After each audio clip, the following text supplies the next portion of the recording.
Hello YouTube, I'm Guernsey and welcome back to Hot Dog Bush. I'll be playing the second level for you today, the Yankee Stadium level, so let's just get right back into it.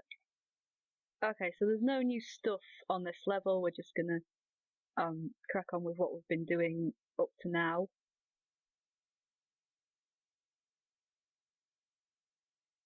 For those of you who didn't watch the first part, this is a game where you play George W. Bush making hot dogs for the general public and basically running a fast food chain van, I guess.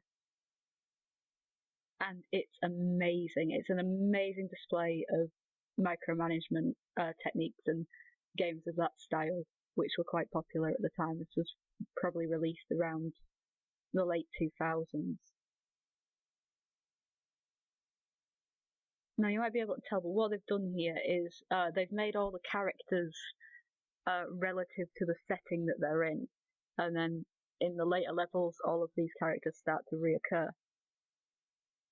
Now, I expect these episodes aren't going to be very long because I'm only doing one video per level, and each level has 5 days, and they sort of have a preset time.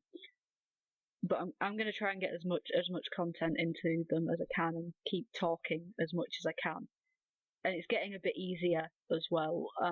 Getting used to talking and playing games at the same time, even something as intense as this. You might not think it looks intense, but it actually is. You've got a lot to concentrate and think about. And I'm probably failing miserably.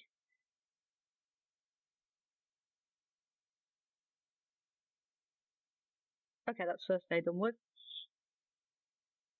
So yeah, I mentioned last time this. Oh, there we go. We've got a new thing. These are onions.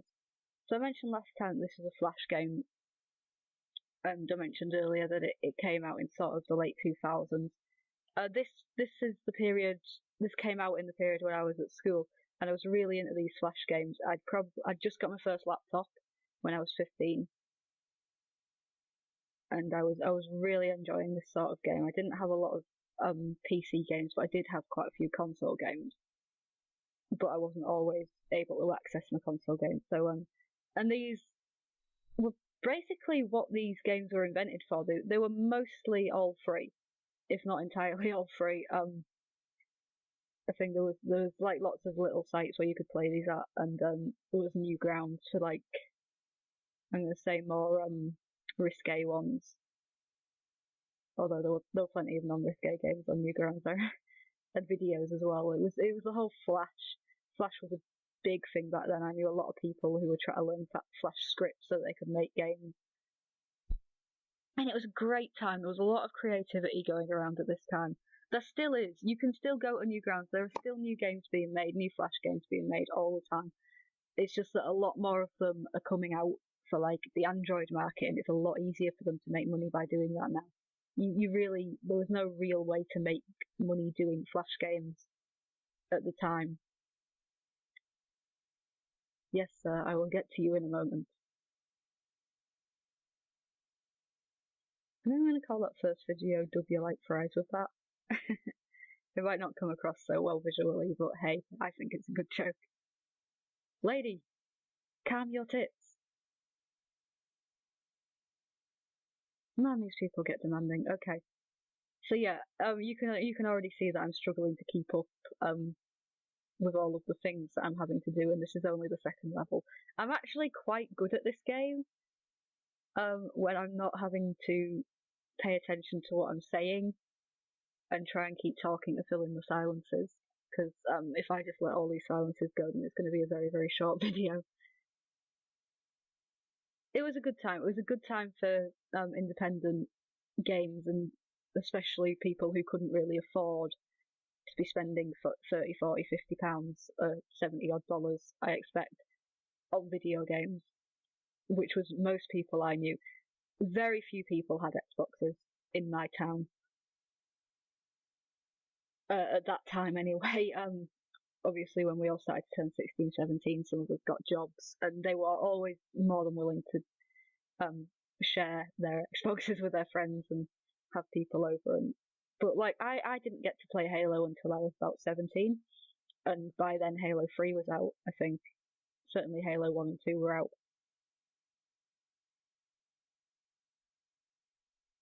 And then yeah, like Xbox 360s started to come down in price, and that was all good. And we sort of got away from this and started to play like actual games. But even then, I personally still only had a PS2 and a GameCube. I didn't get my Xbox until I was 19. Yeah, it was for Christmas before I turned 19. Sure, by that, which was good. I've always had consoles a little bit later than what they were coming out as, and it was always good because it meant that there was a huge catalogue of games for me to explore, and it wasn't a lot of money. So I didn't have to spend a lot of money playing. Like, the first game I bought was the Orange Box, so it was like £6. Speaking of the Orange Box, I've never played a Half-Life game. I'm a genuine grown-ass woman. I've never played a Half-Life game, so I'm thinking that's going to be the first game that I do on YouTube that I've never played before. That should be really fucking funny to watch as from like an outside perspective. Because I don't even know a lot about Half-Life. I know that there are Let's Players who can defeat that thing in like maybe 7 or 8 minutes or something stupid. I know there's a thing called bunny hopping. I know the main character is Gordon Freeman. I know there's a crowbar, and I know about head crabs. That's pretty much my base knowledge on Half-Life. So yeah, that should be really fun. That should be a really fun Let's Play to see me struggling to solve that. I know it's what is it, like a puzzle shooter, I guess. I know that there's something to do with physics, which is bad for me. It took me long enough to solve Portal. But yeah, these Flash games were all the rage at the time. I had Neopets, which was super great, and that was basically like Pokemon with a hunk load of Flash games available to just go on and play. And most of them were just rip-offs of other people's Flash games, but it was fine. I distinctly remember a Fly the Copter one. Oh, I might play Fishy after this. That'd be fun. Because that's not even objective based. That's just a survive as long as you can kind of thing. But yeah, so Flash games was back then really the best way to get indie games out there. And then obviously recently Steam now seems to be the way to go about that. It seems like it's very easy to get a game on Steam right now. And also they offer a lot of game creation software that makes it accessible to create your own game instead of having to go out and pay a lot of money for the software to do that. I mean, it still costs money, but it's not in the sort of the hundreds kind of level of costing money. You've got to keep remember to clearing those coins, or else you're just not going to get any more customers.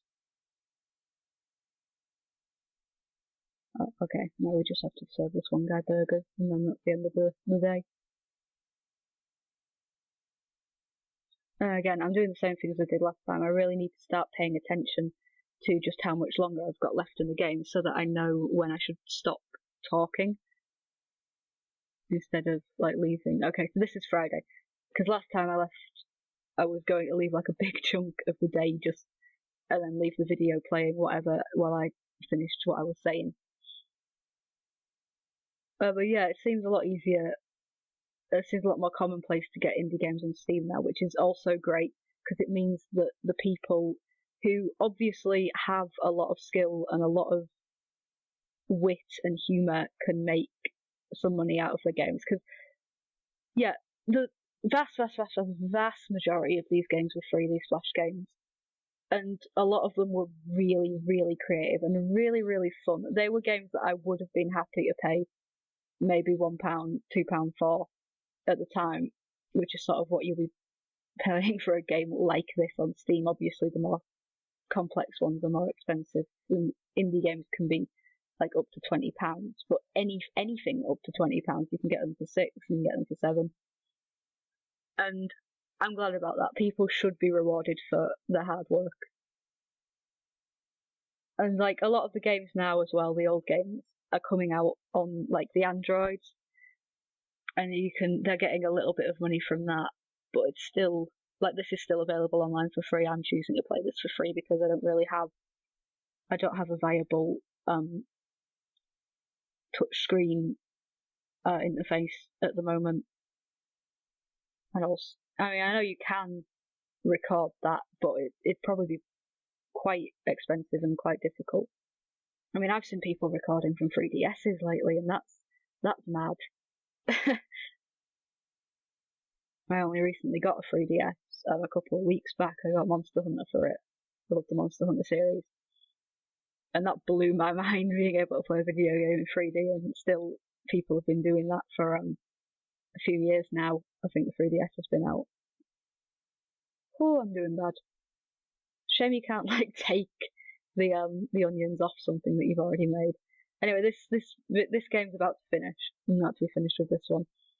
So that's I'll leave the conversation about Flash games for now. But yeah, it was a fun time. It was a great time to be poor and a gamer. You get a lot of stuff for free. So yeah, that's it for Hot Dog Bush Part 2. Again, I've hoped you enjoyed it. If you liked what you see, then please like, subscribe, check me out on Twitter and Tumblr and all of the things you'll see in the description. And I'll catch you in the next one. Bye bye!